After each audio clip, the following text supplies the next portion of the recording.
নবীজি এই যুগের কথাই বলছিলেন সম্ভবত, যে ইউসবিহুর রাজুলু মুমিনান ওয়া ইউমসি কাফিরান, একজন ব্যক্তি সকাল করবে মুমিন অবস্থায়, সন্ধ্যা হবে কাফের অবস্থায়। আস্তাগফিরুল্লাহ। ওয়া ইউমসি মুমিনান ওয়া ইউসবিহু কাফিরান, সন্ধ্যা করবে মুমিন অবস্থায়, সকাল হতে হতে কাফের হয়ে। ইয়াবিউর রাজুলু দীনাহু লিআরদি দুনিয়া, দুনিয়ার সামান্য স্বার্থে মানুষ তার দিনকে বিক্রি করে দিবে। বাংলার গ্রামে গ্রামে এখন এই যে খ্রিস্টান মিশনারিদের তৎপরতা দেখা যাচ্ছে। মানুষকে, মুসলমানদেরকে খ্রিস্টান বানানো হচ্ছে টাকার প্রলোভন দিয়ে, চিকিৎসা সেবার প্রলোভন দিয়ে। আপনারা কি দেখেও না বেকার ভান করছেন, শুনেও না শোনার ভর করছেন? যাদের প্রত্যক্ষ মদত এগুলো হচ্ছে, আল্লাহ পাকের কাছে জবাব দেওয়ার জন্য প্রস্তুত হয়ে যান আপনারা।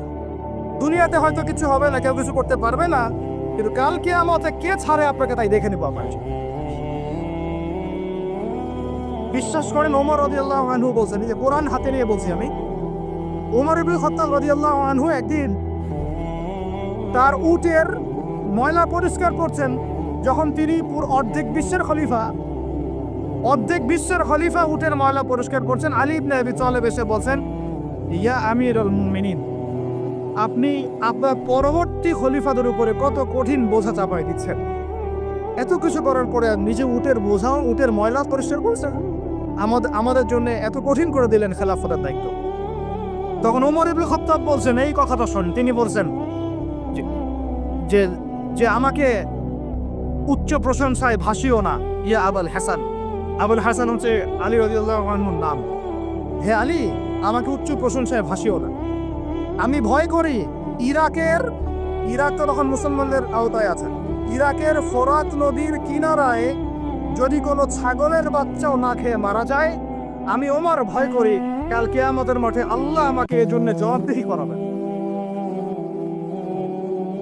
কি বুঝলেন? ওই যুগ আর এই যুগ লা ইস্তামিআন, এটা কখনো একসাথে মিলবে না।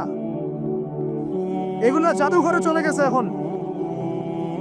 তিনি বলছেন, ওমর রাদিয়াল্লাহু আনহু যিনি জান্নাতের সার্টিফিকেট প্রাপ্ত মানুষ, যার জান্নাতের ঘর আল্লাহ রাসূল দেখে এসেছেন, তিনি বলছেন যে আমি ভয় করি ইরাকের ফোরাত নদীর কিনারায় কোনো মেষপালক বা ছাগলের বাচ্চা, মেষ শাবক, তারাও যদি না খেয়ে পানির পিপাসায় মারা যায়, আমি ওমর ভয় করি কাল কিয়ামতের মাঠে আল্লাহ আমাকে জবাবদিহি করেন।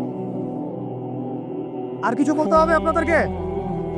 বাস, যার মধ্যে নফসের মধ্যে নূর আছে, তার জন্য উপদেশ যথেষ্ট। ফাযাক্কির ইন্নামা আনতা মুযাক্কির, তুমি উপদেশ দাও, তুমি শুধু উপদেশ দাতা।